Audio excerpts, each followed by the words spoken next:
In the heart of the 5th century, the Roman Empire was in the midst of a theological storm, a battle not of swords, but of words, ego, and faith. This led to the tale of ambition, betrayal, and political maneuvering, centered around a debate that shook the foundations of the church. Was Mary the Theotokos, the God-bearer, or merely the Christotokos, the Christ-bearer? It sounded like a subtle difference, but this question ignited a firestorm of controversy.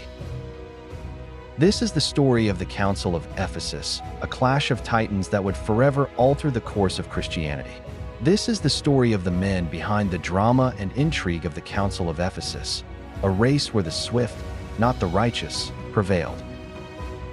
The story begins with Nestorius, the Archbishop of Constantinople. A brilliant orator from Antioch, he was a man of strict principles, perhaps to a fault. He arrived in the imperial capital determined to root out heresy, but his own teachings soon came under intense scrutiny.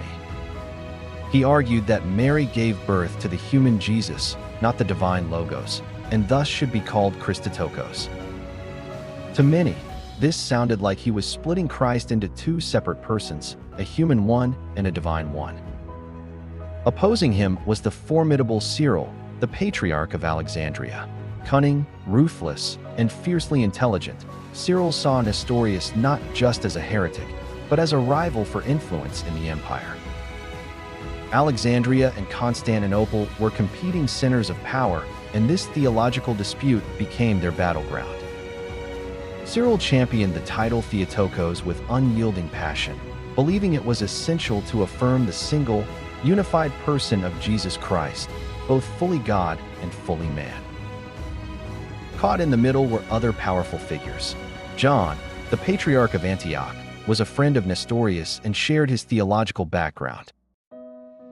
He was a moderate, hoping to find a peaceful resolution, but his journey to the council would be fraught with delays that had devastating consequences. From Rome, Pope Celestine I watched with growing alarm. He sided firmly with Cyril, empowering him to act as his representative and giving him the authority to excommunicate Nestorius if he didn't recant. And overseeing this entire powder keg was Emperor Theodosius II, a pious but often indecisive ruler. He was heavily influenced by his powerful older sister, Pulcheria, who despised Nestorius and championed the Theotokos title. Theodosius wanted unity above all else. He called the Council of Ephesus in 431, hoping the bishops would sort out their differences. He had no idea he was about to unleash one of the most chaotic and contentious events in church history. As bishops from across the empire converged on the city of Ephesus, the air was thick with anticipation and hostility. Cyril arrived with a large and imposing delegation of Egyptian monks, ready for a fight. Nestorius came under the protection of the imperial guard, led by Count Candidian, the emperor's representative. The stage was set, the lines were drawn, and the fate of Christian doctrine hung in the balance. This wasn't just a theological debate, it was a high-stakes political drama, and it was about to explode. The summer of 431 was brutally hot in Ephesus, and tempers flared just as quickly as the temperature rose. The council was scheduled to begin on Pentecost, but there was a major problem. John of Antioch and his Syrian bishops were late. They were traveling overland, a long and arduous journey, and were delayed. Cyril of Alexandria was not in a waiting mood. Accusing John of stalling deliberately, he decided to force the issue. Against the strenuous objections of Nestorius and the emperor's representative, Count Candidian, who insisted they wait for the Antiochene delegation, Cyril convened the council anyway. On June 22nd, Cyril and his supporters gathered in the Church of Mary. Nestorius was summoned 3 times, but he refused to appear before what he considered an illegal assembly. Without his primary opponent there to defend himself, the outcome was a foregone conclusion. Cyril presented his case, read letters from Pope Celestine condemning Nestorius, and by the end of the day, the council had officially deposed and excommunicated the Archbishop of Constantinople. When the verdict was announced to the public, the city of Ephesus erupted in celebration, with crowds escorting Cyril back to his lodgings with torchlights, hailing him as a hero who had vanquished a heretic. Just a few days later, John of Antioch and his bishops finally arrived. When they heard what had happened, they were outraged. They saw Cyril's actions as a canonical outrage, a kangaroo court. Wasting no time, they convened their own rival council. In this counter-synod, they condemned Cyril and his key ally, the Bishop of Ephesus, for their illegal proceedings.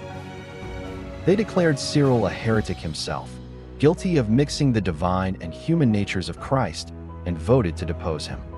Suddenly, the church had two councils, two sets of depositions, and two bitterly opposed factions. The chaos was absolute. Count Candidian, the emperor's man on the ground, was powerless to control the situation. He reported the mess back to Emperor Theodosius II in Constantinople, who was utterly bewildered. He had called a council to create unity, and now he had a full-blown schism. Theodosius's response was drastic. Unsure who was right, he took a stunningly symmetrical approach. He ratified both depositions. He declared that both Nestorius and Cyril were removed from their offices. Then, to enforce his decision, he had both men arrested and placed under house arrest. The two great patriarchs, the leaders of the opposing factions, were now prisoners. The champion of Theotokos and the champion of Christotokos were both stripped of their power and confined, while their supporters raged and the future of the church remained terrifyingly uncertain. The council, meant to be a moment of holy clarification, had descended into a political brawl, culminating in the imprisonment of its main protagonists. How could this possibly be resolved? Locked away, Cyril of Alexandria proved that he was a master politician, not just a theologian. His imprisonment was a setback, but for a man like Cyril, it was also an opportunity. While Nestorius largely trusted in the justice of his cause and the emperor's final judgment, Cyril launched a sophisticated and ruthless political campaign from his confinement. He knew that the key to victory lay not in Ephesus, but in the imperial palace in Constantinople. Cyril's network of allies swung into action. He had friends and agents at court, and most importantly, he had immense wealth. Bribes, or blessings as they were politely called, began to flow from Alexandria to key officials, courtiers, and influential figures in the capital. He sent a flurry of letters, not just defending his theology, but also painting Nestorius as a dangerous innovator and himself as the loyal defender of the true faith passed down from the apostles. He activated his monks in Constantinople, who organized public demonstrations, chanting anti-Nestorian slogans and pressuring the emperor.